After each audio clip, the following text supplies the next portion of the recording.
PDM की government है उनके लिए ये इब्तदाई तौर पर टाटा बाय बाय का ऐलान हो सकता है। मैं ये नहीं कह रहा हूं कि टाटा बाय बाय से मुराद है कल ही उनकी गवर्नमेंट जा रही है, लेकिन एक सिग्नल दे दिया गया है, एक मतलब बात समझ में आना शुरू हो चुकी है कि अगले कुछ रोज, अगले कुछ हफ्ते इन चीजों को लेकर बहुत इंपॉर्टेंट हो सकते हैं। अब इस मीटिंग में क्या गुफ्तगू हुई है, किसने मीटिंग की, इसको बहुत सारे लोग तो मानेंगे नहीं, देखें ये तो हवाई खबर हुई, इसमें हकीकत क्या है। तो मैं जनाब वाला आपके सामने लिटमस टेस्ट रख रहा हूं। हुकूमत और हुकूमत के इत्तेहादी, तो इन्होंने इनडायरेक्टली तनकीद की, लेकिन डायरेक्टली तनकीद इदारों के ऊपर अख्तर मिंगल साहब ने आज की है। आज वो कहते हैं कुव्वतें चाहती क्या है, हमें यहां से धकेल कर वहां पर ले गए, वहां से फिर हम यहां पर आ गए, अब हमें कहां ले जाना चाहते हैं।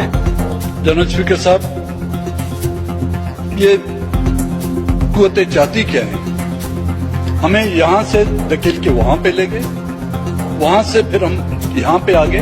मैं कोट अनकोट अल्फाज आपके सामने रखा हूं। ये नाज़रीन लिटमस टेस्ट है। अगर आप किसी सिचुएशन को देखना चाहते हैं ना, तो ये लिटमस टेस्ट देख लीजिएगा कि जो मुखालिफिन है वो क्या कर रहे हैं। मुखालिफिन आजकल इन दिनों एस्टैब्लिशमेंट और इदारों के खिलाफ बोल रहे हैं। अख्तर मिंगल साहब ने जो है वो ये कहा कि कभी हमें यहाँ धकेल दिया जाता है, कभी हमें वहां धकेल दिया जाता है, यानी वो अपोजिशन और हुकूमत के बेंचों की तरफ इशारा करके कह रहे थे।